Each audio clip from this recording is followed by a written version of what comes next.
बिस्मिल्लाहिर्रहमानिर्रहीम। आज मुझे जिस मौजू पर लबकुशाई करने का मौका मिला है उसका उन्वान है सीरतुन नबी।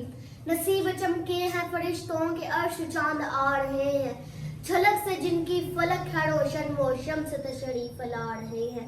निसार तेरी चहल पहल पर हजार ईद रबीउल अव्वल सवाए इब्लीस के जहां में भी तो खुशियां मना रहे हैं।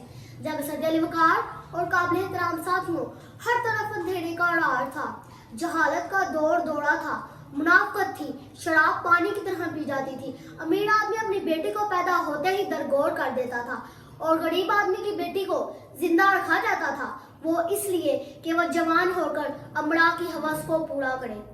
ताकतवर कमजोर पर हावी था, गुलामों के साथ वो सलूक किया जाता था जिसे देखकर रोंगटे खड़े हो जाते थे। हत्ता के जानवर भी उस दौर के इंसान के जुल्म का निशाना था।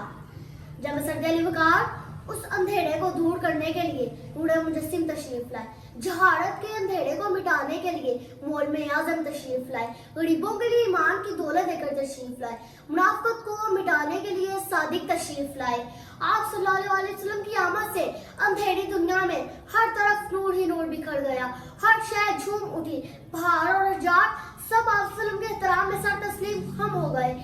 आप सल्लम हर इंसान के लिए पैगामी निजात लेकर तशरीफ लाए, बड़ी हुए इंसान के लिए रहमत बनकर तशरीफ लाए। आप सल्लल्लाहु अलैहि वसल्लम वही नबी हैं जिनको आबादी होने की ख्वाहिश तमाम अंबिया ने की थी। तो हम कितने खुश नसीब हैं, हमें उस आकाए नामदार की गुलामी नसीब हुई जिसकी ख्वाहिश हर नबी को थी। ख्वाहिश क्यों ना होती, रोज़े महशर वही तो शिफायत फरमाएंगे, वही तो हौज़े कौसर पिलाएंगे, वही तो अपनी उम्मत को बख्शाएंगे। मेरे कल्ब को भी नसीब हो तेरी ज़ात से वही निस्बतें, मेरे कल्ब को भी नसीब हो तेरी ज़ात से वही निस्बतें, वो जो अज़मतें थी अवैस की, वो जो राबते थे बिलाल के।